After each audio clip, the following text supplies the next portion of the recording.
دنیا پھر لی، زندگی گزر گئی، قبر کنارے پہنچ گیا، ہر صفت کی امت میں شان دیکھی ہے، اخلاق کی کمی دیکھی ہے، بہت کمی دیکھی ہے۔ عرب و عجم فقیر ہیں، میرے نبی والے اخلاق کا چیپٹر کلوز ہو چکا ہے۔ یہ اسلام کا سب سے مشکل چیپٹر ہے۔ میرے نبی نے کہا سب سے وزنی ان اثقل شیء یوضع فی المیزان حسن الاخلاق، سب سے وزنی چیز جو نامہ اعمال میں رکھی جائے گی وہ اخلاق ہے۔ لقمان علیہ السلام کا فرمان ہے کبھی چپ رہنے پہ نہیں پچھتایا، ہمیشہ زبان کے بول پہ پچھتایا۔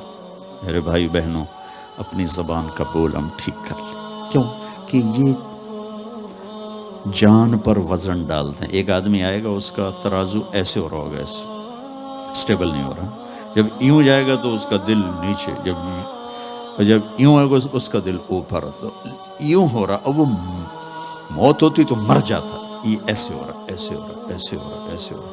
ایک دم ایک بادل آئے گا اور اس کے سیدھے ہاتھ والے پلڑے میں بیٹھ کر اس کو ایسے کرتے ہیں تو اس کی جان میں جان آئے گی۔ تو وہ فرشتے سے پوچھے گا تولنے والے، بھائی یہ کیا چیز ہے؟ وہ بادل سے کہے گا یہ تیرے اخلاق ہیں جو آج تجھے بچا کے، یہ تیرے اخلاق۔ نماز نہیں کہا، روزہ نہیں، حج نہیں، زکوٰۃ نہیں، ذکر نہیں، تلاوت نہیں، کہ یہ تیرے اخلاق ہیں جو آج تجھے بچا کے۔ بھائیو، بازار میں جو چیز کم ہوتی ہے اس کا ریٹ زیادہ ہوتا ہے، جو زیادہ ہوتی ہے اس کا ریٹ کم ہوتا ہے۔ میرے نبی نے یہ جو ہمیں اخلاق کا سودا دیا ہے، یہ انسانی مارکیٹ میں ہے ہی کوئی نہیں۔ ہے ہی کوئی نہیں کا مطلب ہے بہت کم ہے۔ جو مرد عورت اسے لے لے گا بہت بڑی قیمت لگوا لے، بہت بڑی قیمت لگوا لے گا۔ تو میرے نبی نے کہا زبان قابو میں رکھنا۔ اور معاذ وہ ہستی ہیں جن کو آپ نے کہا قیامت کے دن میری امت کے علماء کا جھنڈا معاذ کے ہاتھ میں ہوگا، یہ وہ شخص۔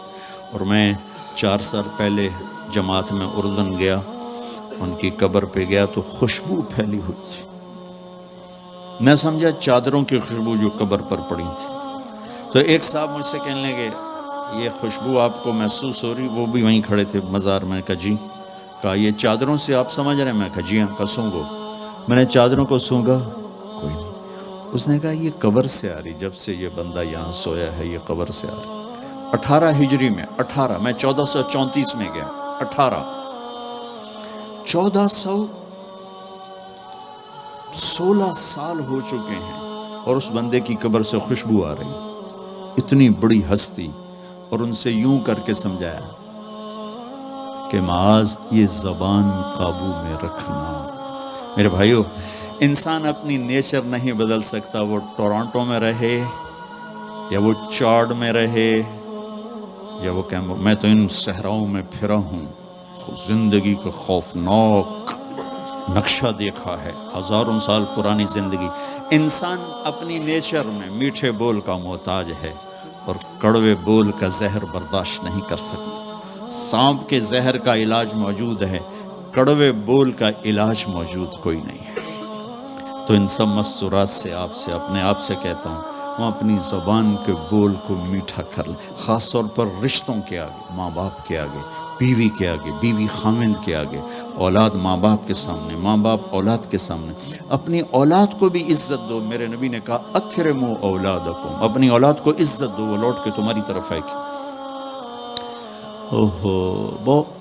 بہت سے بچوں کی نافرمانی میں ماں باپ کو دخل ہے، شدت، زبردستی، سختی۔ میرے نبی اپنی بیٹی فاطمہ کو کیا عزت دیتے تھے؟ آپ تشریف فرما دو، بیٹھے ہو، بس فاطمہ کمرے میں گھر میں تشریف لاتی ہیں، میں باپ ہوں، میں بیٹھا ہوں، بیٹھا رہنا چاہیے، لیکن آپ یوں کھڑے ہوتے، آپ کھڑے ہوتے، فاطمہ داخل ہوئی، آپ کھڑے ہوتے، وہیں نہیں کھڑے ہوتے، آگے بڑھتے تھے اور یوں چومتے تھے، بوسہ لیتے تھے، پھر ہاتھ پکڑے پکڑے پکڑے آ کر ان کو چارپائی پہ بٹھاتے تھے، اس کے بعد خود بیٹھتے تھے۔ یہ میرے نبی نے اولاد کو عزت دے کے دیکھا۔ ہم تو اولاد کو اپنی ملکیت سمجھ کے رگڑا دے دیتے ہیں، وہ باغی ہو جاتے ہیں۔